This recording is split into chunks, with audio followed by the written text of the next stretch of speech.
good morning, Northlands, once again, and a special welcome to our online community. Thanks so much for joining this morning devotion. Yesterday we spoke about finding clarity in the storms. I mentioned that we look for two major things in seasons of storms. We want security. We want to know that everything's going to be okay. And we want clarity. We want to know, what are we supposed to do? What am I supposed to do in this season? And the way that we find security and clarity is through our internal values. One of the big ideas that I had in my message for Sunday was, when we can't find certainty in our external circumstances, we can still find security and clarity through our internal values. And so I'd love for you to watch those two devotions if you haven't already earlier from this week. But today I want to help you find your values. And as I mentioned yesterday, the way that we find our values is we begin with the who. We start with the who before we get to the call to action, before we get to what we're supposed to do. And here's what I want to do is I really want to challenge us to make sure that we're choosing the right values. You can have values on anything. You could value your career, you can value fun, you can value extracurricular activities, you could value subscriptions that you have. These things are very important to me. Again, values are simply things that guide our behavior. They help us with our actions and our attitudes. They help tell us who we are and what's most important to us. And so there's the first question too, is asking the question, what's most important to me, can reveal to you what are some values that you already have, whether you know it or not.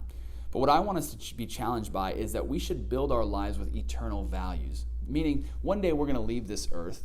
And what I want to just say to you, the things that are important to you right now, if they're not going to be important 100, 150 years, or when you're off into eternity, if they don't matter out there, don't bring them into here. Don't make them your values in this present day. Let's get back to talking about who we are called to be. Ask this question: who has God called me to be? I am called to be a man, to be a husband, to be a father, to be a brother, to be a friend, to be a pastor, to be a leader. We all wear many hats. What are the hats that you are wearing? What roles has God called you to operate in? This will begin to lead you to the values. What I would challenge you to do is look at all of the roles that you are called to play, and then go study the scriptures. What does the Bible say about good husbands? What does the Bible say about good leaders?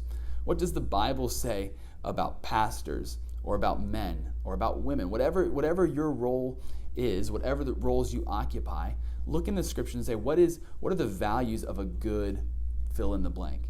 This will begin to tell you who to be. And I use these examples in my message. Micah 6 says, what does God require of men? He requires us to act justly, to love mercy, to walk humbly. These could be potential values.